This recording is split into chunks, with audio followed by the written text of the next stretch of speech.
कुठे लहान मुलींवर अत्याचार, कुठे महिलांवर रेप होतो. मग तिथे गृहराज्यमंत्री बोलतात की हे सगळं शांततेत पार पडलं आणि म्हणून काही ॲक्शन करू शकत नाही. बसमध्ये एखादा रेप होतो आणि मंत्री सांगतात आता आम्ही अवेअरनेस आणि अलर्टनेसचे कॅम्पेन वाढवायचा प्रयत्न करतोय. तसंच संतोष देशमुख प्रकरणी आपल्याला आठवत असेल साधारणपणे डिसेंबरपासून हा विषय सुरू आहे. खून कधी झाला त्याच्यानंतर जे अधिवेशन झालं, खून झाल्यानंतर अधिवेशन झाल्यानंतर संपूर्ण महाविकास आघाडीच्या सगळ्याच आमदारांनी हा विषय घेतला होता, जोरदार नागपूरमध्ये लावून धरला होता. आणि आम्ही हीच मागणी करत होतो की एका पारदर्शक चौकशीसाठी ज्यांचं नाव येते अक्का म्हणून धनंजय मुंडे यांनी राजीनामा द्यावा. पण ते काही न देता बरं आम्हीच नाही तर भाजपचे देखील नमिताताई असतील, धसजी असतील, हे देखील स्वतः भाजपचेच आमदार राजीनाम्याची मागणी करत होते. भाषणं झाली, प्रत्येक बाजूने भाषण झालं. प्रत्येकाने भाषणात जी काही ते संतोष देशमुखवर जे काही प्रकार झाले होते, अत्याचार असतील, एकदमच भयानक प्रकार, म्हणजे कधीही असं ऐकलं नव्हतं आपण, असं सगळं भयानक याचं वर्णन केलं. जितेंद्रजी आव्हाड यांनी देखील आपल्याला आठवत असेल भाषण करून संपूर्ण हाऊसला स्तब्ध केलं होतं.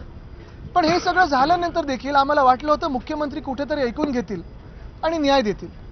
पण मुख्यमंत्र्यांचे हात कशासाठी बांधले होते, कोणी बांधले होते, मैत्रीच्या नात्यात बांधले होते, कोअलिशन धर्मामध्ये बांधले होते, कुठच्या कारणामुळे बांधले गेले होते हे आम्हाला माहीत नाही. पण आम्हाला सांगितलं होतं त्यांनी की आम्ही न्याय देऊ, चौकशी लवकरच लवकर पूर्ण होईल.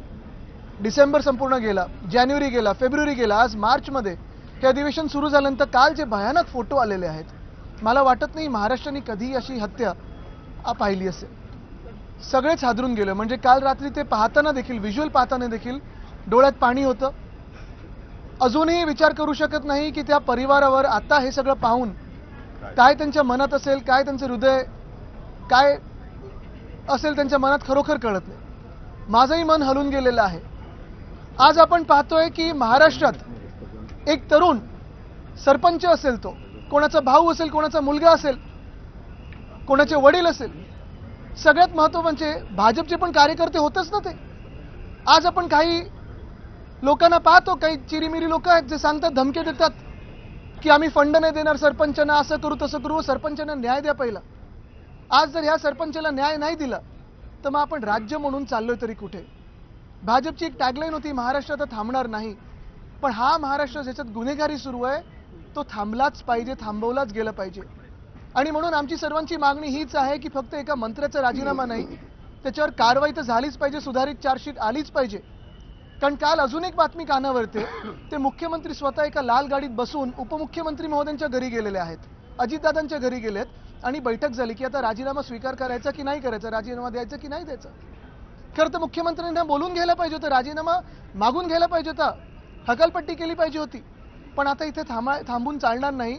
आपण पाहतोय बीडमध्ये तर कितीतरी हत्या होतच आहेत. पण संपूर्ण महाराष्ट्राची परिस्थिती पाहून हे सरकारच बरखास्त झालं पाहिजे, नाहीतर महाराष्ट्राला न्याय मिळणार की नाही अशी आज परिस्थिती आली.